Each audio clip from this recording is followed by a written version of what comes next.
ਸਤਿ ਸ਼੍ਰੀ ਅਕਾਲ। ਤੁਸੀਂ ਲੋਕਰਨ ਚੈਨਲ ਪੰਜਾਬੀ ਦੇਖ ਰਹੇ ਹੋ। ਮੈਂ ਤੁਹਾਡੇ ਨਾਲ ਸੁਖਵਿੰਦਰ ਸਿੰਘ। ਖਬਰਾਂ ਟੌਪ ਦੀਆਂ ਪ੍ਰੋਗਰਾਮ 'ਚ ਤੁਹਾਡਾ ਸਵਾਗਤ ਹੈ। ਅੱਜ ਅਸੀਂ ਗੱਲਬਾਤ ਕਰਾਂਗੇ ਦੇਸ਼ ਦੀ ਅਰਥ ਵਿਵਸਥਾ ਤੋਂ ਲੈ ਕੇ ਪੰਜਾਬ ਦੇ ਵਿਗੜੇ ਹਾਲਾਤਾਂ ਬਾਰੇ, ਕਿਉਂਕਿ ਪੰਜਾਬ ਦੇ ਵਿੱਚ ਜੋ ਕੁਝ ਸਿਆਸਤ ਦੇ ਵਿੱਚ ਹੋ ਰਿਹਾ, ਮੰਤਰੀਆਂ ਤੇ ਇਲਜ਼ਾਮ ਲੱਗ ਰਹੇ ਨੇ। ਦੂਜੇ ਪਾਸੇ ਧਾਰਮਿਕ ਜਥੇਬੰਦੀਆਂ ਵੀ ਜਿਹੜੀਆਂ ਉਹ ਸਿੱਧਾ ਸ੍ਰੀ ਅਕਾਲ ਤਖਤ ਸਾਹਿਬ ਦੇ ਜਥੇਦਾਰ ਤੇ ਲੋਂਗੋਵਾਲ ਜਿਹੜੇ ਸ਼੍ਰੋਮਣੀ ਕਮੇਟੀ ਦੇ ਪ੍ਰਧਾਨ ਨੇ ਉਹਨਾਂ ਨੂੰ ਅਪੀਲ ਕਰ ਰਹੀਆਂ ਨੇ। ਮਸਲੇ ਬੜੇ ਗੰਭੀਰ ਨੇ। ਸਭ ਤੋਂ ਪਹਿਲਾਂ GDP ਦੀ ਗਰੋਥ ਦੇ ਉੱਤੇ ਅਸੀਂ ਗੱਲਬਾਤ ਕਰਾਂਗੇ। 24.9% ਡਿੱਗ ਗਈ ਹੈ, ਮਾਈਨਸ ਦੇ ਵਿੱਚ ਹੈ, ਜਿਸ ਦੇ ਕਾਰਨ ਜਿਹੜਾ ਉਹ ਦੇਸ਼ ਦੀ ਅਰਥ ਵਿਵਸਥਾ ਦਾ ਲੱਕ ਟੁੱਟਣ ਦੀ ਕਗਾਰ ਤੇ ਕੀ ਕਹਿ ਸਕਦੇ ਹਾਂ ਕਿ ਇਸ ਤੋਂ ਉੱਪਰ ਦੀਆਂ ਗੱਲਾਂ ਹੋ ਗਈਆਂ। ਨੈਸ਼ਨਲ ਜਿਹੜਾ ਮੀਡੀਆ ਉਹ ਵੀ ਇਸ ਉੱਤੇ ਚਰਚਾ ਇਸ ਲਈ ਕਰ ਰਿਹਾ ਕਿਉਂਕਿ ਗੱਲ ਦੇਸ਼ ਦੀ ਹੈ। ਮੇਰੇ ਨਾਲ ਮੌਜੂਦ ਨੇ ਇਸ ਵੇਲੇ ਸੀਨੀਅਰ ਪੱਤਰਕਾਰ ਪਰਮਿੰਦਰ ਸਿੰਘ ਰਾਏਪੁਰ ਤੇ ਸਿਆਸੀ ਮਾਹਰ ਡਾਕਟਰ ਭੀਮਿੰਦਰ ਸਿੰਘ। ਸਭ ਤੋਂ ਪਹਿਲਾਂ ਭੀਮਿੰਦਰ ਸਿੰਘ ਸਰ, ਤੁਹਾਡਾ ਸਵਾਗਤ ਹੈ। ਸਭ ਤੋਂ ਪਹਿਲਾਂ ਇਹ ਦੱਸੋ ਕਿ GDP ਦੀ ਗਰੋਥ ਜਿਹੜੀ ਹੈ -24.9 ਕਿੱਥੇ ਤੱਕ ਨੁਕਸਾਨ? ਮੋਦੀ ਸਾਹਿਬ ਬੋਲ ਨਹੀਂ ਰਹੇ, ਨਾ ਵਿੱਤ ਮੰਤਰੀ ਬੋਲ ਰਹੇ ਨੇ। ਸੁਖਵਿੰਦਰ ਜੀ, ਜੋ GDP ਹੁੰਦੀ ਹੈ ਕਿਸੇ ਵੀ ਮੁਲਕ ਦੀ ਬਹੁਤ ਇੰਪੋਰਟੈਂਟ ਫੈਕਟਰ ਹੁੰਦਾ।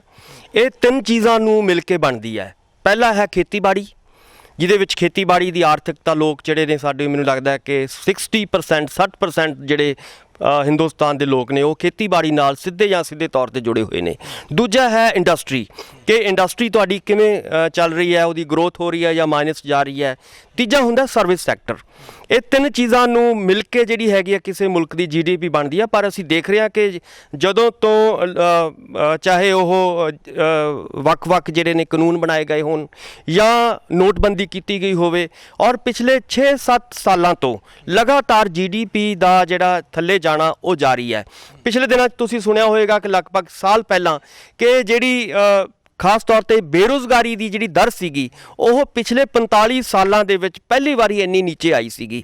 ਸੋ ਦੂਸਰਾ ਇਹ ਹੈ ਤੇ ਇਸ ਵਾਰੀ ਜਿਹੜੇ ਨਵੇਂ ਅੰਕੜੇ ਆਏ ਨੇ ਉਹ ਇਹ ਨੇ ਕਿ -24 ਦੀ ਮੈਂ ਗੱਲ ਕਰ ਰਿਹਾ। ਉਹਦੇ ਵਿੱਚ ਬਹੁਤ ਬੁਰੀ ਤਰ੍ਹਾਂ ਜਿਹੜੀ ਇਹ ਹੈਗੀ ਆ ਹਿੰਦੁਸਤਾਨ ਦੀ GDP ਜਲੀ ਜਾ ਚੁੱਕੀ ਹੈ। ਔਰ ਇਹਦੇ ਨਾਲ ਕੀ ਹੋਏਗਾ ਕਿ ਤੁਹਾਡੀ ਜਿਹੜੀ ਇੰਡਸਟਰੀ ਹੈ ਉਹਨੂੰ ਤਾਲੇ ਲੱਗਣਗੇ, ਉਹਨੂੰ ਬਹੁਤ ਵੱਡਾ ਨੁਕਸਾਨ ਹੋਣ ਵਾਲਾ ਹੈ। ਉਹ ਤਾਂ ਡਾਕਟਰ ਸਾਹਿਬ ਪਹਿਲਾਂ ਹੀ ਹੈ ਨਾ, ਕਰੋਨਾ ਵਾਇਰਸ ਕਰਕੇ ਉਹ ਤਾਂ ਪਹਿਲੇ ਲੋਕ ਜਿਹੜਾ ਸਰਕਾਰ ਨੂੰ ਇੱਕ ਬਹਾਨਾ ਮਿਲ ਗਿਆ। ਜ਼ਿੰਮੇਵਾਰ ਕਿਹਨੂੰ ਮੰਨੀਏ ਇਹਦੇ ਲਈ?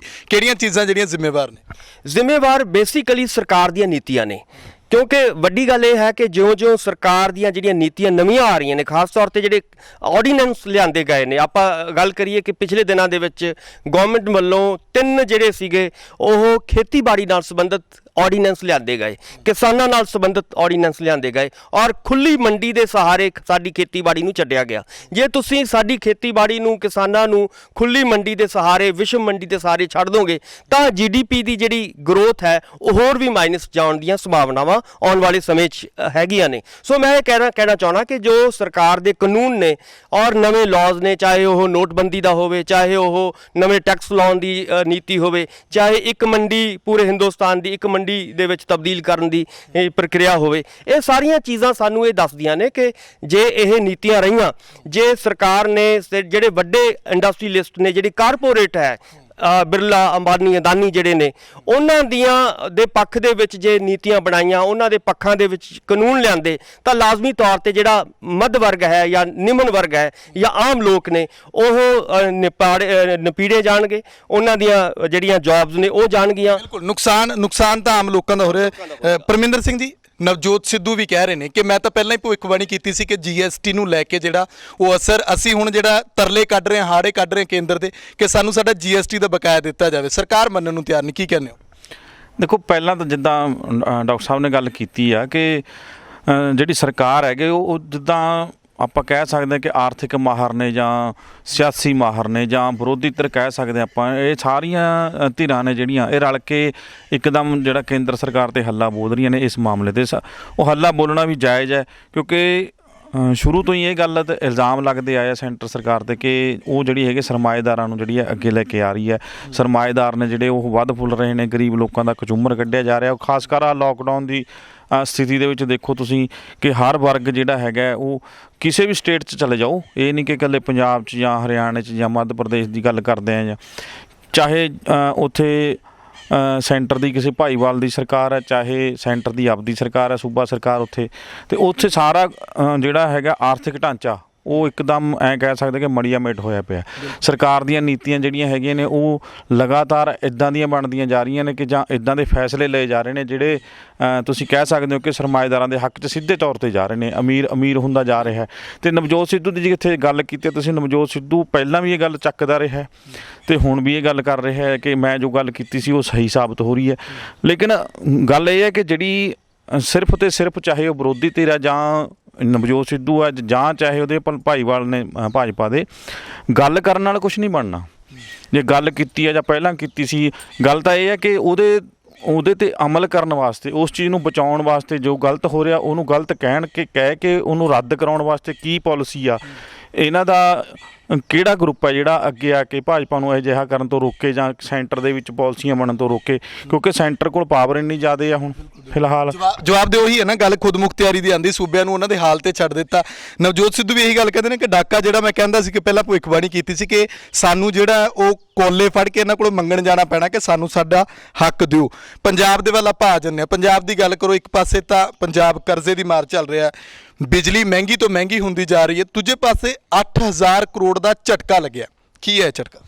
ਦੇਖੋ, ਪੰਜਾਬ ਦੇ ਵਿੱਚ ਜਿਹੜਾ ਪ੍ਰਾਈਵੇਟ ਥਰਮਲ ਨੇ ਜਿਹੜੇ, ਉਹਨਾਂ ਦਾ ਇੱਕ ਕੇਸ ਚੱਲਦਾ ਸੀਗਾ ਕੋਰਟ ਦੇ ਵਿੱਚ। ਉਹਨਾਂ ਦੇ ਜਿਹੜਾ ਪ੍ਰਦੂਸ਼ਣ ਦਾ ਮਾਮਲਾ ਸੀ ਉਹ ਜਿੱਤ ਗਏ ਨੇ। ਹੁਣ ਜਿਹੜਾ ਪ੍ਰਦੂਸ਼ਣ ਸੁਧਾਰ ਦਾ ਮਾਮਲਾ ਜਿਹੜਾ ਹੈਗਾ, ਸਾਰਾ ਸਰਕਾਰ ਨੂੰ ਝੱਲਣਾ ਪੈਣਾ। ਇਹਦਾ ਖਰਚ 8.5 ਕਰੋੜ, ਜੋ ਵੀ 8-8.5 ਕਰੋੜ ਜਿਹੜਾ ਬਣਦਾ ਹੈ, ਬੋਝ ਆਮ ਲੋਕਾਂ ਦੀ ਜੇਬ ਤੇ।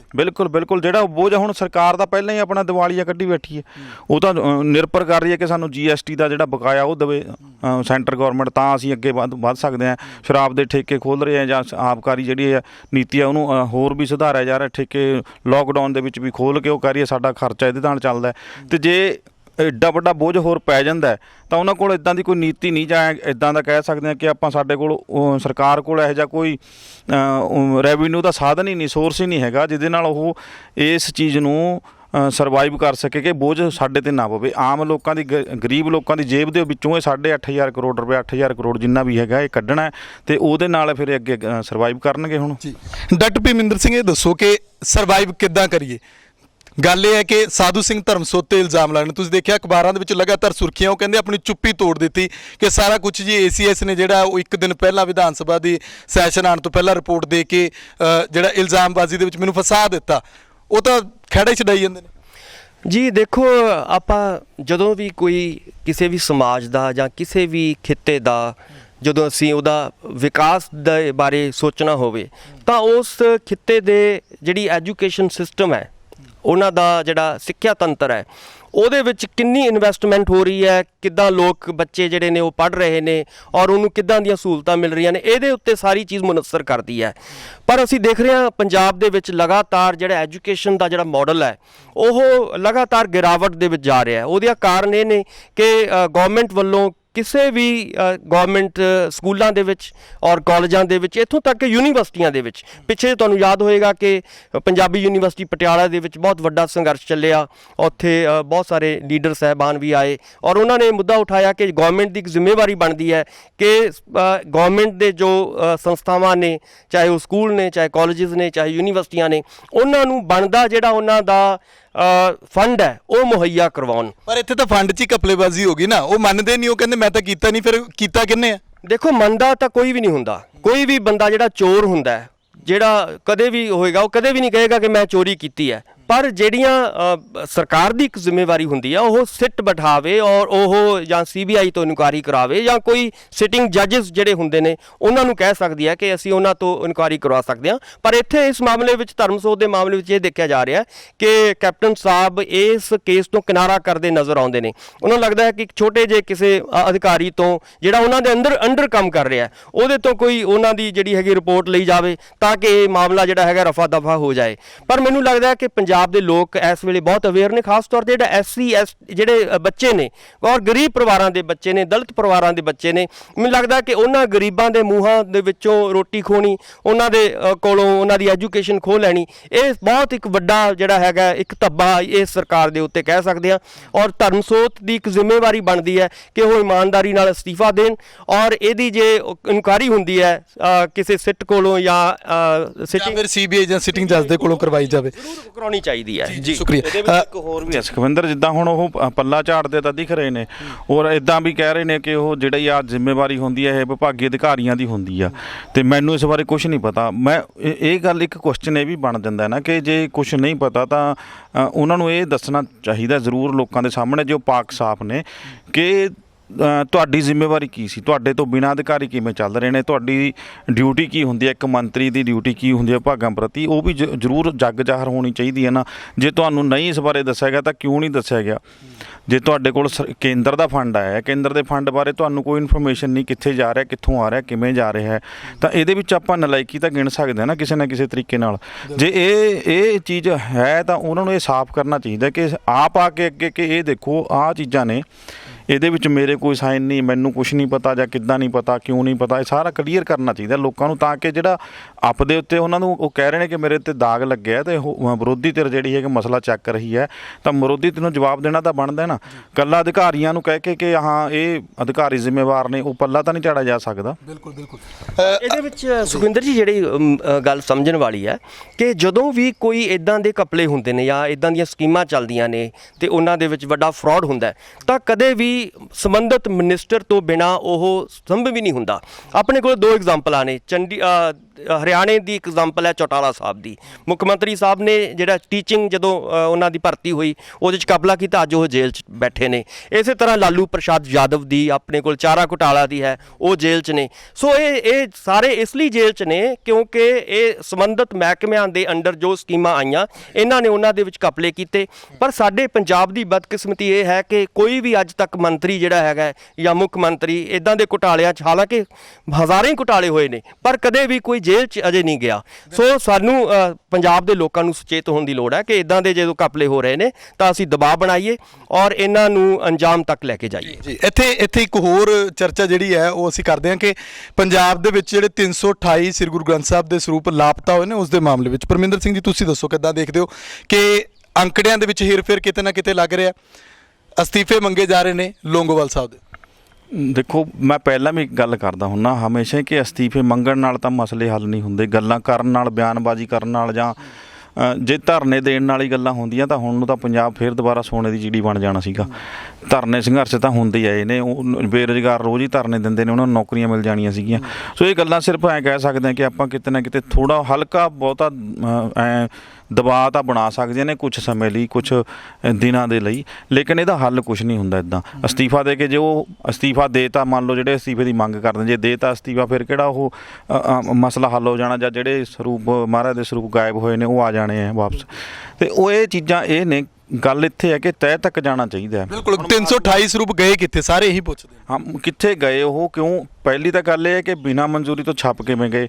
ਤੁਸੀਂ ਕੈਨੇਡਾ ਜਾ ਕੇ ਤਾਂ ਲੱਭ ਲੈਂਦੇ ਹੋ ਕਿ ਉੱਥੇ ਮਹਾਰਾਜ ਦੇ ਸਰੂਪਾਂ ਦੀ ਛਪਾਈ ਹੋ ਰਹੀ ਆ। ਤੁਹਾਡੇ ਆਪਣੇ ਦੇਸ਼ ਪੰਜਾਬ ਦੇ ਵਿੱਚ ਵੀ ਤੁਸੀਂ ਗੱਲ ਕਰਦੇ ਹੋ, ਔਰ ਖਾਸ ਕਰ ਜਿੱਥੇ ਸ਼੍ਰੋਮਣੀ ਕਮੇਟੀ ਪੂਰੀ ਤਰ੍ਹਾਂ ਕਾਬਜ਼ ਹੈ, ਤੇ ਉੱਥੇ ਤੁਹਾਨੂੰ ਪਤਾ ਨਹੀਂ ਲੱਗਦਾ। ਪਹਿਲਾਂ ਵੀ ਇਹ ਅੱਜ ਦਾ ਮਸਲਾ ਨਹੀਂ ਉੱਠਿਆ, ਪਹਿਲਾਂ ਵੀ ਇੱਕ ਵਾਰ ਮਸਲਾ ਉੱਠਿਆ ਸੀ, ਕੋਈ ਅੰਮ੍ਰਿਤਸਰ ਦਾ ਪ੍ਰਕਾਸ਼ਕ ਸੀਗਾ ਜਿਹੜਾ, ਉਹ ਵੀ ਇੱਦਾਂ ਚੋਰੀ ਛਿਪੇ ਛਾਪਦਾ ਰਿਹਾ, ਉਹ ਵੀ ਮਸਲਾ ਵਿੱਚ ਹੀ ਦਬ ਕੇ ਰਹਿ ਗਿਆ। ਮੈਨੂੰ ਲੱਗਦਾ ਕਿ ਇਹ ਵੀ ਮਸਲਾ ਇੱਦਾਂ ਹੀ ਹੈ, ਦਬ ਕੇ ਹੀ ਰਹਿ ਜਾਣਾ। ਉਹ ਜਿਹੜੀ ਕਾਰਵਾਈ ਕਰਨੀ ਸੀ ਉਹ ਤਾਂ ਕਰ ਦਿੱਤੀ। ਡਾਕਟਰ ਰੂਪ ਸਿੰਘ ਜਿਹੜੇ ਮੁੱਖ ਸਕੱਤਰ ਰਹੇ ਨੇ, ਉਹਨਾਂ ਦਾ ਬਿਆਨ ਵੀ ਚੱਲ ਰਿਹਾ, ਉਹਨਾਂ ਨੇ ਫੇਸਬੁੱਕ ਤੇ ਵੀ ਪਾਇਆ, ਉਹ ਅਖਬਾਰਾਂ 'ਚ ਵੀ ਛਪਿਆ। ਉਹ ਕਹਿੰਦੇ ਕਿ ਮੈਂ ਕੁਆਰੰਟਾਈਨ ਆ, ਬਾਅਦ ਵਿੱਚ ਆ ਕੇ ਸਾਰੇ ਖੁਲਾਸੇ ਕਰਾਂਗਾ। ਲੱਗਦਾ ਕਿ ਇਹਨੂੰ ਲੈ ਕੇ ਕੋਈ ਨਾ ਕੋਈ ਭਾਜੜ ਪੈ ਜਾਣਗੇ ਇਹਨਾਂ 'ਚ? ਨਹੀਂ, ਖੁਲਾਸੇ ਤਾਂ ਉੱਥੇ, ਜੇ ਹੁਣ ਫੇਸਬੁੱਕ ਤੇ ਆਹ ਗੱਲ ਕੀਤੀ ਜਾ ਸਕਦੀ, ਫੇਸਬੁੱਕ ਤੇ ਖੁਲਾਸੇ ਨਹੀਂ ਕੀਤੇ ਜਾ ਸਕਦੇ। ਜੇ ਗੱਲ ਤੁਸੀਂ ਕਰਨ ਵਾਲੀ ਹੈ ਤਾਂ ਇੱਥੇ ਅਟ ਕੇ ਪਹਿਲਾਂ ਹੀ ਕਰ ਦਿਓ, ਉੱਥੇ ਜਾ ਖੜ ਕੇ ਹੀ ਕਰ ਦਿਓ। ਹੁਣ ਜਾਂ ਫਿਰ ਇਹ ਹੋ ਸਕਦਾ ਕਿ ਉਹਨਾਂ ਨੂੰ ਅਵੇਅਰ ਕਰ ਦਿੱਤਾ ਜਿਹੜੇ ਅਸਲ ਦੋਸ਼ੀ ਨੇ? ਬਿਲਕੁਲ ਹੋ ਸਕਦਾ, ਇਹਦੇ ਵਿੱਚ ਕੋਈ ਦੋ ਰਾਮਾ ਨਹੀਂ। ਪਹਿਲੀ ਤਾਂ ਗੱਲ ਇਹੀ ਹੈ ਨਾ ਕਿ ਤੁਸੀਂ ਗੱਦੀਆਂ ਤੇ ਬੈਠੇ ਹੋ, ਤੁਸੀਂ ਐਡੀਆਂ ਤਨਖਾਹਾਂ ਲੈ ਰਹੇ ਹੋ SGPC, ਤੁਹਾਡਾ ਕੰਮ ਕੀ ਆ? ਤੁਹਾਡਾ ਕੰਮ ਜੇ ਤੁਸੀਂ ਇਹੀ ਨਹੀਂ ਪਤਾ ਕਰ ਸਕਦੇ ਕਿ ਧਰਮ ਦੇ ਪ੍ਰਚਾਰ ਦੇ ਲਈ ਗਠਿਤ ਕੀਤੀ ਐਡੀ ਵੱਡੀ ਕਮੇਟੀ ਉਹ ਕਰ ਕੀ ਰਹੀ ਹੈ, ਉਹਨੂੰ ਇਹੀ ਨਹੀਂ ਪਤਾ ਕੌਣ ਕਿੱਥੇ ਕੀ ਛਾਪ ਗਿਆ, ਕਿੱਥੇ ਚਲੇ ਗਏ ਉਹ ਸਰੂਪ। ਤੇ ਐਡੀ ਵੱਡੀ ਹੁਣ ਪਿੱਛੇ ਜੇ ਆਹ ਗੋਲੀ ਕਾਂਡ ਤੱਕ ਵਾਪਰ ਗਿਆ, ਤੁਸੀਂ ਦੇਖਿਆ ਹੀ ਉਹਦੇ ਪਿੱਛੇ ਕੀ ਘਟਨਾਕ੍ਰਮ ਸੀਗਾ। ਮਹਾਰਾਜ ਦੇ ਸਰੂਪ ਚੋਰੀ ਹੋਏ, ਉਹਨਾਂ ਦੇ ਬੇਅਦਬੀਆਂ ਹੋਈਆਂ, ਤੇ ਉਹ ਇਹ ਚੀਜ਼ਾਂ ਹੋਈਆਂ ਨੇ, ਤੇ ਇਹਨਾਂ ਦੇ ਪਿੱਛੇ ਇਹਨਾਂ ਨੂੰ ਪਤਾ ਹੀ ਨਹੀਂ। ਇਲਜ਼ਾਮ ਤਾਂ ਇਹ ਵੀ ਲੱਗਦੇ ਨੇ ਨਾ, ਕਹਿੰਦੇ 1000 ਪੰਨਿਆਂ ਦੀ ਰਿਪੋਰਟ ਆ, ਉਹ ਰਿਪੋਰਟ ਸਾਨੂੰ ਦਿਖਾ ਦਿਓ। ਲੋਕ ਮੰਗਦੇ ਨੇ, ਹਿਸਾਬ ਮੰਗਦੇ ਨੇ। ਸਿੱਖ ਜਥੇਬੰਦੀ ਕਹਿੰਦੇ ਰਿਪੋਰਟ ਦਿਖਾਓ ਵੀ ਅਸਲ ਦੋਸ਼ੀ ਕੌਣ ਨੇ। ਕਿਵੇਂ ਤੁਸੀਂ ਕਿਤੇ ਕੋਈ ਸਿਆਸੀ ਰਿਪੋਰਟ ਤਾਂ ਨਹੀਂ ਕਹਿੰਦੇ ਤਿਆਰ ਕੀਤੀ? ਦੇਖੋ, ਸਾਰਾ ਕੁਝ ਹੋ ਸਕਦਾ। ਗੱਲ ਤਾਂ ਹੋਈ ਹੈ ਕਿ ਜਨਤਕ ਤੌਰ ਤੇ ਆ ਕੇ ਹਰ ਇੱਕ ਬੰਦੇ ਤੱਕ ਡੂੰਘਾਈ ਨਾਲ ਪੈਰਵੀ ਕਰਨੀ ਚਾਹੀਦੀ ਹੈ। ਇਹ ਨਹੀਂ ਹੋ ਸਕਦਾ ਕਿ ਕੋਈ ਅਮਲਾ, ਭਾਵੇਂ ਉਹ ਪ੍ਰਸ਼ਾਸਨਿਕ ਅਮਲਾ ਆ ਜਾਂ ਪੁਲਿਸ ਅਮਲਾ ਆ, ਉਹ ਇਹਨਾਂ ਨੂੰ ਸਾਥ ਦੇਣੋਂ ਜਾਂ ਇਹਨਾਂ ਨੂੰ ਸਹਿਯੋਗ ਦੇਣੋਂ ਮਨਾ ਹੋ ਸਕਦਾ। ਪੂਰਾ ਸਿੱਖ ਜਗਤ ਜਿੱਥੇ ਵੀ ਬੈਠਾ ਹੈ, ਉਹ ਹਰ ਇੱਕ ਸਿੱਖ ਇਹੀ ਚਾਹੁੰਦਾ ਕਿ ਇਹ ਮਸਲਾ ਹੱਲ ਹੋਵੇ। ਇਹ ਅਸਤੀਫੇ ਦੇ ਕੇ ਜਾਂ 4 ਮੁਲਾਜ਼ਮਾਂ ਦੀ ਛਾਂਟੀ ਕਰਕੇ ਤੁਸੀਂ ਕਿਹਨਾਂ ਦੇ ਸਿਰ ਭਾਂਡਾ ਭੰਨ ਰਹੇ ਹੋ? ਉਹ ਮੁਲਾਜ਼ਮਾਂ ਦੇ ਸਿਰ ਤੇ। ਉਹਨਾਂ ਨੇ ਕਿਹੜਾ ਆਪ ਜਾ ਕੇ ਛਪਾਏ ਨੇ? ਉਹ ਜੇ ਅੰਕੜਿਆਂ 'ਚ ਹੇਰ-ਫੇਰ ਹੋਈ ਹੈ ਤਾਂ ਛਪੇ ਤਾਂ ਹੈ ਕਿਤੇ, ਕਾਗਜ਼ ਜੇ ਵਾਧੂ ਗਿਆ ਤਾਂ ਕਿੱਥੋਂ ਗਿਆ ਵਾਧੂ?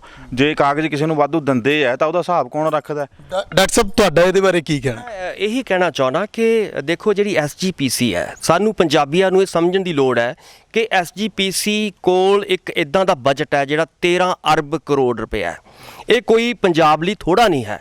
ਜੇ ਪੰਜਾਬ ਦੇ ਵਿੱਚ ਐਜੂਕੇਸ਼ਨ, ਜਿਵੇਂ ਗੁਰੂ ਸਾਹਿਬ ਦੀ ਜੋ ਪਰੰਪਰਾ ਹੈ, ਗੁਰੂ ਨਾਨਕ ਦੇਵ ਜੀ ਕੀ ਵਿਦਿਆ ਵਿਚਾਰੀ ਤਾਂ ਪਰਉਪਕਾਰੀ, ਤਾਂ ਸਾਨੂੰ ਇਹਨਾਂ ਨੂੰ ਐਜੂਕੇਸ਼ਨ ਤੇ ਪੈਸਾ ਲਾਉਣਾ ਚਾਹੀਦਾ ਹੈ, ਇਹਨਾਂ ਨੂੰ ਹੈਲਥ ਦੇ ਉੱਤੇ ਲਾਉਣਾ ਚਾਹੀਦਾ ਹੈ, ਇਹਨਾਂ ਨੂੰ ਹੋਰ ਜਿਹੜੇ ਪੰਜਾਬ ਦੀਆਂ ਬੁਨਿਆਦੀ ਸਮੱਸਿਆਵਾਂ ਨੇ, ਜਿਵੇਂ ਪਹਿਲਾਂ ਆਪਾਂ ਇਕਨੋਮੀ ਦੀ ਗੱਲ ਕਰ ਚੁੱਕੇ ਹਾਂ ਕਿ ਇਕਨੋਮੀ ਦੇ ਕਰਕੇ ਪੰਜਾਬ ਇਸ ਵੇਲੇ ਇੰਡਸਟਰੀ ਦੇ ਤੌਰ ਤੇ, ਖੇਤੀਬਾੜੀ ਦੇ ਤੌਰ ਤੇ ਸਰਵਿਸ ਸੈਕਟਰ ਦੇ ਤੌਰ ਤੇ ਬਿਲਕੁਲ ਡਾਊਨ ਜਾ ਰਿਹਾ ਹੈ ਔਰ ਸਾਡਾ ਨੌਜਵਾਨ ਬਾਹਰ ਭੱਜ ਰਿਹਾ ਇੱਥੋਂ। ਜੇ ਇਹ ਸਿਆਣੇ ਲੀਡਰ ਹੋਣ ਸਾਡੇ SGPC ਦੇ ਪ੍ਰਧਾਨ ਸਾਹਿਬ ਜਾਂ ਸਾਰਾ ਜਿਹੜਾ ਅਮਲਾ ਫੈਲਾ ਹੈ, ਤਾਂ ਪੰਜਾਬ ਨੂੰ ਇੱਕ ਹਰਿਆ ਭਰਿਆ ਤੇ ਖੁਸ਼ਹਾਲ ਪੰਜਾਬ ਬਣ ਸਕਦਾ ਹੈ। ਜੇ ਪੰਜਾਬ ਦੇ ਲੋਕ, ਮੈਨੂੰ ਲੱਗਦਾ ਕਿ ਸਾਨੂੰ ਇੱਕ ਚੇਤੰਨ ਹੋਣ ਦੀ ਲੋੜ ਹੈ। ਇਹ ਸਾਡੀ ਆਪਣੀ ਸੰਸਥਾ ਹੈ, ਸਿੱਖਾਂ ਦੀ ਸੰਸਥਾ ਹੈ। ਇਹਦੇ ਉੱਤੇ ਇਹਦਾ ਜਿੰਨਾ ਵੀ ਬਜਟ ਹੈ, ਇਹ ਲੋਕਾਂ ਦੀ ਭਲਾਈ ਦੇ ਲਈ, ਨਾ ਕਿ ਇਦਾਂ ਦੇ ਜਿਹੜੇ ਸਰੂਪ, ਨਾ ਕਿ ਸਿਆਸੀ ਭਲਾਈ ਦੇ ਲਈ ਜਿਵੇਂ ਇਲਜ਼ਾਮ ਲੱਗਦੇ ਨੇ ਇਹਨਾਂ ਸਾਰਿਆਂ ਤੇ। ਪਰਮਿੰਦਰ ਸਿੰਘ ਜੀ, ਇੱਕ ਹੋਰ ਗੱਲ ਹੈ ਕਿ ਸ਼੍ਰੋਮਣੀ ਗੁਰਦੁਆਰਾ ਪ੍ਰਬੰਧਕ ਕਮੇਟੀ ਦੇ ਵਿੱਚ ਜਿਹੜੇ ਰਾਗੀ ਨੇ, ਉਹ ਵੀ ਸੜਕਾਂ ਤੇ ਆਏ ਹੋਏ ਨੇ, ਪਿਛਲੇ ਲੰਮੇ ਸਮੇਂ ਤੋਂ ਸੰਘਰਸ਼ ਕਰ ਰਹੇ ਨੇ। ਆਪਾਂ ਦੇਖਦੇ ਲਗਾਤਾਰ videos viral, Giani Jagtar Singh head ਗ੍ਰੰਥੀ ਤੇ ਇਲਜ਼ਾਮ ਲਾਉਂਦੇ ਨੇ। ਮਾਮਲਾ ਕੀ ਹੈ? ਕਿਉਂ ਰੌਲਾ ਰੱਪਾ ਪੈਂਦਾ? ਜਥੇਦਾਰ ਸਾਹਿਬ ਕਾਰਵਾਈ ਕਿਉਂ ਨਹੀਂ ਕਰਦੇ? ਦੇਖੋ, ਮਾਮਲਾ ਤਾਂ ਸਭ ਨੂੰ ਪਤਾ ਹੀ ਹੈ ਕਿ ਰਾਗੀ ਸਿੰਘਾਂ ਦਾ ਕਹਿਣਾ ਕਿ ਉਹਨਾਂ ਨੂੰ ਜਿਹੜੇ ਦਰਬਾਰ ਸਾਹਿਬ ਦੇ ਅੰਦਰ ਕੀਰਤਨ ਕਰਨ ਵੇਲੇ ਜਾਂ ਤਖਤਾਂ ਦੇ ਉੱਤੇ ਕੀਰਤਨ ਕਰਨ ਵੇਲੇ ਉਹਨਾਂ ਨੂੰ ਰੋਕ ਦਿੱਤਾ ਜਾਂਦਾ। ਖਾਸ ਕਰ ਦਰਬਾਰ ਸਾਹਿਬ ਦੀ ਗੱਲ ਕਰਦੇ ਅੰਮ੍ਰਿਤਸਰ ਦੀ, ਤਾਂ ਉੱਥੇ ਜਿਹੜਾ ਹੈਗਾ ਉਹ ਕੀਰਤਨ ਕਰਨ ਵੇਲੇ ਦੱਸਿਆ ਜਾਂਦਾ ਕਿ ਇਹ ਸ਼ਬਦ ਨਾ ਪੜੋ, ਇਹ ਕਿਉਂ ਪੜ੍ਹਤਾ? ਇਹ ਇੱਥੇ ਤੱਕ ਕਿ ਉਹਨਾਂ ਦੀ ਤਲਾਸ਼ੀ ਤੱਕ ਲਈ ਜਾਂਦੀ ਆ ਕਿ ਇਹਨਾਂ ਨੇ ਮੋਬਾਈਲ ਤਾਂ ਨਹੀਂ ਰੱਖੇ ਹੋਏ ਝੋਲੀਆਂ ਦੇ ਵਿੱਚ। ਤੇ ਉਹ ਇਸ ਗੱਲ ਨੂੰ ਕਹਿੰਦੇ ਨੇ ਕਿ ਅਸੀਂ ਤਾਂ ਯਾਦ ਕਰਕੇ ਹੀ ਬਾਣੀ ਪੜ੍ਹਦੇ ਹਾਂ, ਕੰਠ ਆ ਜਿਹੜੀ, ਖਾਸ ਕਰ ਜਿਹੜੇ ਇੱਦਾਂ ਦੇ ਵੱਡੇ ਇਤਿਹਾਸਕ ਥਾਂ ਨੇ ਉਹਨਾਂ ਦੇ ਉੱਤੇ। ਅਤੇ ਦੂਜੇ ਪਾਸੇ ਇੱਕ ਜਥੇਦਾਰ ਨੇ ਗੌਹਰ ਸਾਹਿਬ ਜਿਹਨਾਂ ਨਾਂ ਲਿਆ ਜਾਂਦਾ, ਉਹ ਰਣਜੀਤ ਸਿੰਘ ਗੌਹਰ ਨੇ, ਉਹਨਾਂ ਨੂੰ ਕਿਹਾ ਜਾ ਰਿਹਾ ਕਿ ਉਹਨਾਂ ਨੇ ਇੱਥੋਂ ਤੱਕ ਕਹਿ ਤਾ ਕਿ ਰਾਗੀ ਜੇ ਤੁਸੀਂ ਕੀਰਤਨ ਨਹੀਂ ਕਰ ਸਕਦੇ ਤਾਂ ਰਿਕਸ਼ੇ ਲੈ ਲਓ, ਰਿਕਸ਼ੇ ਚਲਾ ਲਓ, ਰੇਹੜੀਆਂ। ਪਟਨਾ ਸਾਹਿਬ ਦੇ ਮੌਜੂਦਾ ਜਥੇਦਾਰ ਨੇ ਹਾਂ, ਉਹ ਐਡੀ ਵੱਡੀ ਭੱਦੀ ਸ਼ਬਦਾਵਲੀ ਵਰਤਣ ਦਾ ਮੇਰੇ ਖਿਆਲ ਹੱਕ ਤਾਂ ਕਿਸੇ ਨੂੰ ਵੀ ਨਹੀਂ। ਸਾਰੀ ਸੇਵਾ ਵੀ ਕਰ ਰਹੇ ਨੇ, ਕਿਰਤ ਵੀ ਉਹਨਾਂ ਦੀ ਆਹੀ ਆ। ਅਤੇ ਜੇ ਇੱਦਾਂ ਦਾ ਤੁਸੀਂ ਰਾਗੀ ਸਿੰਘਾਂ ਨੂੰ ਤੁਸੀਂ ਸਨਮਾਨ ਇੱਦਾਂ ਦਾ ਦਿੰਦੇ ਹੋ, ਤਾਂ ਤੁਸੀਂ ਉਹਨਾਂ ਨੂੰ ਕਿਸ ਮੈਂ ਕਹਿ ਸਕਦਾ ਕਿਹੜੀ ਇੱਦਾਂ ਦੀ ਸਥਿਤੀ ਆ ਜਾਂ ਉਹਨਾਂ ਦੀ ਔਕਾਤ ਹੈ ਜਿਹੜੀ ਜਿਹਦੇ ਨਾਲ ਤੁਸੀਂ ਉੱਥੇ ਬਿਠਾ ਕੇ ਦਰਬਾਰ ਸਾਹਿਬ ਕੀਰਤਨ ਕਰਾਉਂਦੇ ਹੋ? ਫਿਰ ਤਾਂ ਸਾਰੇ ਰਾਗੀ ਸਿੰਘਾਂ ਨੂੰ ਬੰਦ ਕਰ ਦੇਣਾ ਚਾਹੀਦਾ। ਜੇ ਤੁਸੀਂ ਉਹਨਾਂ ਨੂੰ ਇੰਨਾ ਕੁ ਸਨਮਾਨ ਦੇ ਸਕਦੇ ਹੋ ਤਾਂ ਉੱਥੇ ਕੀਰਤਨ ਉਹਨਾਂ ਤੋਂ ਕਿਉਂ ਕਰਵਾਉਂਦੇ ਹੋ? ਤਾਂ ਇਹ ਚੀਜ਼ਾਂ ਸਾਰੀਆਂ ਜਿਹੜੀਆਂ ਹੈਗੀਆਂ ਇਹ ਬਹੁਤ ਵੱਡੀਆਂ ਨੇ। ਇਹ ਦਰਬਾਰ ਸਾਹਿਬ ਦੇ ਵਿੱਚ ਐਡੀ ਵੱਡੀ ਗੱਲ ਹੋ ਰਹੀ ਹੈ। ਪਹਿਲਾਂ ਨਿਰਮਲ ਸਿੰਘ ਖਾਲਸਾ ਦਾ ਮਾਮਲਾ ਵੀ ਸਾਹਮਣੇ ਆਇਆ ਸੀ, ਤੁਸੀਂ ਦੇਖਿਆ ਹੀ ਆ, ਉਹਨਾਂ ਨੂੰ ਵੀ ਬੇਇੱਜ਼ਤ ਕੀਤਾ ਗਿਆ, ਉਹ ਬਕਾਇਦਾ ਤੌਰ 'ਤੇ ਸਟੇਜਾਂ ਤੇ ਵੀ ਬੋਲਦੇ ਰਹੇ ਆ। ਉਸ ਤੋਂ ਬਾਅਦ ਹੁਣ ਜਿਹੜੇ ਗਿਆਨੀ ਹਰਪ੍ਰੀਤ ਸਿੰਘ ਬਿਠਾਏ ਨੇ ਹੁਣ ਜਥੇਦਾਰ ਬਣਾ ਕੇ, ਉਹਨਾਂ ਦਾ ਫਰਜ਼ ਤਾਂ ਇਹੀ ਬਣਦਾ ਕਿ ਇਹਨਾਂ ਮਸਲਿਆਂ ਨੂੰ ਤੁਰੰਤ ਹੱਲ ਕੀਤਾ ਜਾਂਦਾ। ਰਾਗੀ ਸਿੰਘ ਵੀ ਇਹੀ ਕਹਿ ਰਹੇ ਨੇ ਕਿ ਸਾਨੂੰ ਸਾਹਮਣੇ ਬੁਲਾ ਕੇ ਜਗਤਾਰ ਸਿੰਘ ਜਿਨ੍ਹਾਂ ਦਾ ਨਾਂ ਆ ਰਿਹਾ, ਹੈੱਡ ਗ੍ਰੰਥੀ ਨੇ, ਉਹਨਾਂ ਦਾ ਨਾਂ ਆ ਰਿਹਾ, ਉਹਨਾਂ ਨੂੰ ਸਾਹਮਣੇ ਬਿਠਾ ਕੇ ਕੁਐਸਚਨ ਕੀਤੇ ਜਾਂਦੇ, ਤੁਸੀਂ ਇੱਦਾਂ ਕਿਉਂ ਕਰਦੇ ਹੋ? ਉਹਨਾਂ ਕੋਲ ਕਿਹੜਾ ਅਧਿਕਾਰ ਇੱਦਾਂ ਦਾ? ਠੀਕ ਹੈ, ਜੇ ਜਥੇਦਾਰ ਸਾਹਿਬ ਨੇ ਜਾਂ ਸ਼੍ਰੋਮਣੀ ਕਮੇਟੀ ਦੇ ਪ੍ਰਧਾਨ ਨੇ, ਉਹਨਾਂ ਨਾਲ ਇਹ ਮਸਲਾ ਵਿਚਾਰਿਆ ਜਾ ਸਕਦਾ ਸੀ। ਜੇ ਕਿਸੇ ਦੀ ਸ਼ਿਕਾਇਤ ਆਉਂਦੀ ਹੈ ਕਿਸੇ ਰਾਗੀ ਸਿੰਘ ਦੀ, ਮਸਲੇ ਸ਼ਰੇਆਮ ਨੇ ਨਾ ਸਾਰੇ। ਉਹੀ ਜਿਵੇਂ ਆਪਾਂ ਡਾਕਟਰ ਸਾਹਿਬ ਗੱਲ ਕੀਤੀ ਕਿ ਸਰੂਪਾਂ ਦੀ ਬੇਅਦਬੀ ਦਾ ਮਾਮਲਾ, ਉਹਦੇ ਵਿੱਚ ਵੀ ਨਾ ਕੋਈ ਕਾਰਵਾਈ ਜਿਹੜੀ ਹੈ ਸ਼੍ਰੋਮਣੀ ਕਮੇਟੀ ਦੇ ਜਥੇਦਾਰ ਸਾਹਿਬ ਤੇ ਹਲੇ ਵੀ ਸਵਾਲ ਉੱਠਦੇ ਨੇ, ਕੋਈ ਸਿਆਸੀ ਤਾਂ ਨਹੀਂ। ਰਾਗੀਆਂ ਦਾ ਮਾਮਲਾ ਵੀ ਇਹੀ ਕੁਝ ਕਹਿੰਦਾ। ਇਸੇ ਲਈ ਜਿਹੜਾ ਭਾਈ ਰਣਜੀਤ ਸਿੰਘ ਢੱਡਰੀਆਂ ਵਾਲੇ ਜਿਹੜੇ ਕਹਿੰਦੇ ਨੇ, ਉਹ ਕਹਿੰਦੇ ਮੈਂ ਅਕਾਲ ਤਖਤ ਸਾਹਿਬ ਤਾਂ ਜਾਵਾਂਗਾ, ਉਹਨਾਂ ਨੇ ਕਹਿ ਦਿੱਤਾ ਮੈਂ ਅਕਾਲ ਤਖਤ ਸਾਹਿਬ ਜਾਣ ਨੂੰ ਤਿਆਰ ਹਾਂ, ਪਰ ਇਹਨਾਂ ਅੱਗੇ ਪੇਸ਼ ਨਹੀਂ ਹੋਣਾ। ਇਹਨੂੰ ਕਿੱਦਾਂ ਦੇ? ਮੈਂ ਇਹੀ ਦੇਖਦਾ ਕਿ ਜਿਹੜੀ ਪੋਲਿਟਿਕਸ ਹੈ ਨਾ, ਸਿਆਸਤ ਹੈ ਜਿਹੜੀ, ਖਾਸ ਤੌਰ ਤੇ ਜਿਹੜੀਆਂ ਧਿਰਾਂ ਸਾਡੇ ਧਾਰਮਿਕ ਜਾਂ ਪੰਥਕ ਦੇ ਨਾਂ ਦੇ ਉੱਤੇ ਜਿਹੜੀਆਂ ਕਾਬਜ਼ ਨੇ, ਵਿਸ਼ੇਸ਼ ਤੌਰ ਤੇ ਜੇ ਆਪਾਂ ਅਕਾਲੀ ਦਲ ਬਾਦਲ ਦੀ ਗੱਲ ਕਰੀਏ, ਪਿਛਲੇ ਲੰਮੇ ਸਮੇਂ ਤੋਂ ਅਕਾਲੀ ਦਲ ਬਾਦਲ, ਚਾਹੇ ਉਹ ਸ਼੍ਰੋਮਣੀ ਕਮੇਟੀ ਹੋਵੇ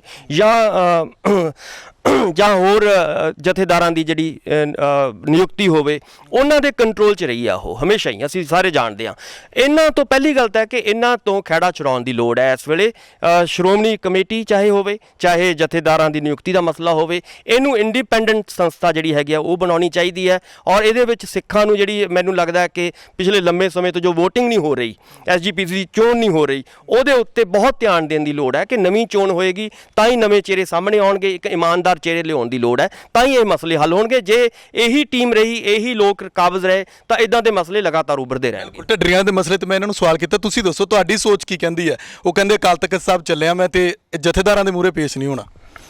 ਨਹੀਂ, ਅਕਾਲ ਤਖਤ ਸਾਹਿਬ ਕਿਸੇ ਦੀ ਜਗੀਰ ਥੋੜਾ ਹੀ ਨਾ ਹੈ ਵੀ ਕੋਈ ਕਿਸੇ ਨੂੰ ਆਉਣ ਤੋਂ ਰੋਕੇਗਾ ਜਾਂ ਕਿਸੇ ਨੂੰ ਸੱਦੇਗਾ। ਠੀਕ ਹੈ, ਇੱਕ ਪੋਸਟ ਹੈ, ਉਹਦਾ ਹੈ ਜਿਹੜਾ ਸਿੱਖ ਪੰਥ ਵੱਲੋਂ ਜਾਂ ਸਮੁੱਚੇ ਸਿੱਖ ਭਾਈਚਾਰੇ ਵੱਲੋਂ ਉਹ ਸੌਂਪਿਆ ਗਿਆ ਇੱਕ ਆਪਾਂ ਕਹਿ ਲਓ ਕਿ ਇੱਕ ਮਰਿਆਦਾ ਬਣਾਉਣ ਦੇ ਲਈ ਕਿ ਹਾਂ ਇਹ ਸਿਸਟਮੈਟਿਕਲੀ ਜਿਹੜਾ ਸਿਸਟਮ ਹੈ ਉਹ ਚੱਲਦਾ ਰਹੇ, ਹੈ ਨਾ, ਡਿਸਿਪਲਿਨ ਬਣਿਆ ਰਹੇ। ਉਹਦੇ ਲਈ ਇੱਕ ਜਥੇਦਾਰ ਦੀ ਨਿਯੁਕਤੀ ਆ ਜਾਂ ਜਥੇਦਾਰ ਸਾਹਿਬ ਜਿਹੜੇ ਹੈਗੇ ਨੇ ਉਹ ਇਹਨਾਂ ਮਸਲਿਆਂ ਨੂੰ ਦੇਖ ਸਕਦੇ ਆ। ਲੇਕਿਨ ਇਹਦਾ ਸਿੱਧਾ ਸੰਬੰਧ ਇਹ ਨਹੀਂ ਹੈਗਾ ਕਿ ਉਹ ਕਿਸੇ ਨੂੰ ਤਖਤਾਂ ਦੇ ਉੱਤੇ ਆਉਣ ਤੋਂ ਰੋਕਣ ਜਾਂ ਤਖਤਾਂ 'ਤੇ ਬੁਲਾਉਣ।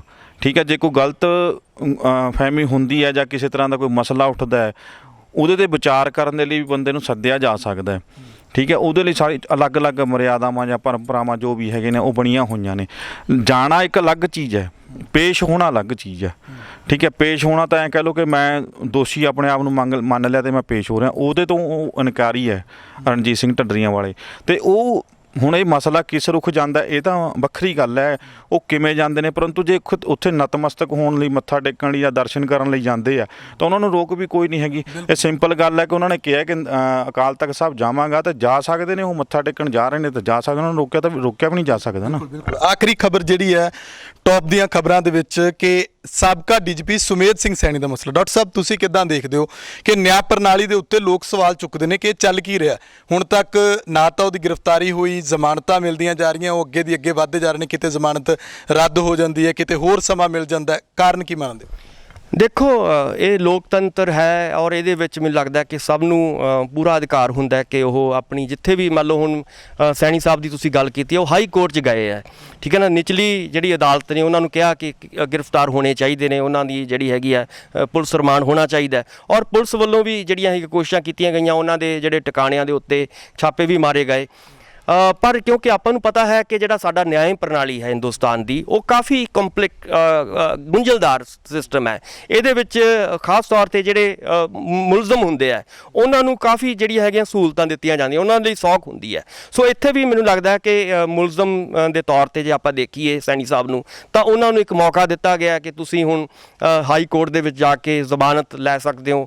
ਸੋ ਜੇ ਉਹਨਾਂ ਨੂੰ ਜ਼ਮਾਨਤ ਮਿਲ ਜਾਂਦੀ ਹੈ ਜਾਂ ਨਹੀਂ ਮਿਲਦੀ, ਮੈਨੂੰ ਲੱਗਦਾ ਕਿ ਇਹ ਕਾਫੀ ਕੰਪਲੀਕੇਟਡ ਜਿਹੜਾ ਹੈਗਾ ਮਸਲਾ ਹੋ ਜਾਏਗਾ ਜੇ ਜ਼ਮਾਨਤ ਮਿਲਦੀ ਹੈ ਤਾਂ। ਜੇ ਨਹੀਂ ਮਿਲਦੀ ਤਾਂ ਮੈਨੂੰ ਲੱਗਦਾ ਕਿ ਲੋਕਾਂ ਨੂੰ ਕਾਫੀ ਰਿਲੀਫ ਮਿਲੇਗੀ, ਜਿਹੜੇ ਖਾਸ ਤੌਰ 'ਤੇ ਜਿਹੜੇ ਉਹਨਾਂ ਦੇ ਵਕੀਲ ਨੇ, ਵਿਰਕ ਸਾਹਿਬ ਨੇ ਜਾਂ ਹੋਰ ਜਿਹੜੇ ਮੁਲਜ਼ਮ ਦੇ ਜਿਹੜੇ ਨਾਲ ਕੰਮ ਕਰ ਰਹੇ ਨੇ। ਤਾਂ ਇਹਦੇ ਵਿੱਚ ਇਹੀ ਹੁੰਦਾ ਕਿ ਸਾਨੂੰ ਨਿਆਂ ਪ੍ਰਣਾਲੀ ਨੂੰ ਤਾਂ ਮਤਲਬ ਉਹਦਾ ਮੰਨਣਾ ਪਏਗਾ, ਜੋ ਉਹਦਾ ਪ੍ਰੋਸੈਸ ਹੈ ਨਿਆਂ ਪ੍ਰਣਾਲੀ ਦਾ, ਹਿੰਦੁਸਤਾਨ ਦੀ ਜਿਹੜੀ ਗੁੰਝਲਦਾਰ ਮੈਂ ਨਿਆਂ ਪ੍ਰਣਾਲੀ ਕਿਹਾ, ਉਹਦੇ ਰਾਹੀਂ ਹੀ ਸਾਨੂੰ ਨਿਆਂ ਮਿਲੇਗਾ। ਉਹਦੇ 'ਚ ਇਸੇ ਲਈ ਲੇਟ ਜਿਹੜੇ ਨੇ ਬਹੁਤ ਸਾਰੇ ਇੱਦਾਂ ਦੇ ਕੇਸ ਜਿਹੜੇ ਨੇ ਉਹ ਲੇਟ ਹੁੰਦੇ ਜਾਂਦੇ ਨੇ, ਨਿਆਂ ਲੋਕਾਂ ਨੂੰ ਨਹੀਂ ਮਿਲਦਾ, ਔਰ ਲੋਕ ਮੈਨੂੰ ਲੱਗਦਾ ਕਿ ਇੱਦਾਂ ਹੀ ਇੱਕ ਸੁਰਜੀਤ ਪਾਤਰ ਦਾ ਸ਼ੇਰ ਮੈਂ ਇਹਦੇ ਨਾਲ ਸਾਂਝਾ ਕਰਾਂਗਾ ਕਿ ਇਸ ਅਦਾਲਤ 'ਚ ਬੰਦੇ ਬਿਰਖ ਹੋ ਗਏ, ਫੈਸਲੇ ਸੁਣਦਿਆਂ ਸੁਣਦਿਆਂ ਸੁੱਕ ਗਏ, ਆਖੋ ਇਹਨਾਂ ਨੂੰ ਜਿਹੜੇ ਘਰੀ ਜਾਣ ਹੁਣ, ਇਹ ਕਦੋਂ ਤੀਕ ਇੱਥੇ ਖੜੇ ਰਹਿਣਗੇ, ਕੁਝ ਕਿਹਾ ਤਾਂ ਹਨੇਰਾ ਜਰੇਗਾ ਕਿਵੇਂ, ਚੁੱਪ ਰਿਹਾ ਤਾਂ ਸ਼ਮਾਦਾਨ ਕੀ ਕਹਿਣਗੇ। ਸੋ ਇਹ ਸਿਸਟਮ ਹੈ ਹਿੰਦੁਸਤਾਨ ਦਾ ਨਿਆਂ ਪ੍ਰਣਾਲੀ ਦਾ। ਇਹਦੇ ਵਿੱਚ ਇੱਦਾਂ ਹੀ ਮਤਲਬ ਮੈਨੂੰ ਲੱਗਦਾ ਕਿ ਇਹ ਹੋ ਸਕਦਾ ਕਿ ਇਹਨਾਂ ਨੂੰ ਜ਼ਮਾਨਤ ਮਿਲ ਜਾਏ। ਇੱਕ ਇਹਦੇ 'ਚ ਹੋਰ ਵੀ ਗੱਲ ਹੈ ਨਾ ਸੁਖਵਿੰਦਰ, ਦੇਖੋ ਕੋਰਟ ਵੱਲੋਂ ਜਿਹੜਾ ਹੈਗਾ ਜ਼ਮਾਨਤ ਅਰਜ਼ੀ ਖਾਰਜ ਕਰ ਦਿੱਤੀ ਗਈ ਆ, ਅਤੇ ਤੁਸੀਂ ਕੀ ਸਮਝਦੇ ਹੋ? ਲੋਕਡਾਊਨ ਦਾ ਮਾਮਲਾ, 7 ਵਜੇ ਤੋਂ ਬਾਅਦ ਕਰਫਿਊ ਵੀ ਲੱਗ ਜਾਂਦਾ ਹੈ। ਠੀਕ ਹੈ, ਆਮ ਆਦਮੀ ਤੱਕ ਨੂੰ ਇੱਥੇ ਚਿੜੀ ਤੱਕ ਨਹੀਂ ਫੜਕਣ ਦਿੰਦੇ। ਜਦੋਂ ਤੁਸੀਂ ਲੋਕਡਾਊਨ ਦੀ ਸਥਿਤੀ ਦੇਖੀ ਆ, ਪੰਜਾਬ ਪੁਲਿਸ ਨੇ ਕਿੱਦਾਂ ਹਾਲਾਤ ਜਿਹੜੇ ਆਪਣੇ ਕਾਬੂ 'ਚ ਕਰ ਲਏ ਸੀ ਇੱਕਦਮ, ਤੋਂ ਐਡਾ ਵੱਡਾ ਮਸਲਾ ਆ। ਅਤੇ ਇੱਕ ਬੰਦੇ ਦੀ ਜ਼ਮਾਨਤ ਅਰਜ਼ੀ ਖਾਰਜ ਹੋ ਜਾਂਦੀ ਹੈ ਅਤੇ ਉਹ ਰੂਪੋਸ਼ ਹੋ ਜਾਂਦਾ। 7 ਟੀਮਾਂ ਕਿਹਾ ਜਾ ਰਿਹਾ ਕਿ 7 ਟੀਮਾਂ ਉਹਨੂੰ ਲੱਭਣ ਲਈ ਛਾਪੇਮਾਰੀ ਕਰ ਰਹੀਆਂ ਨੇ।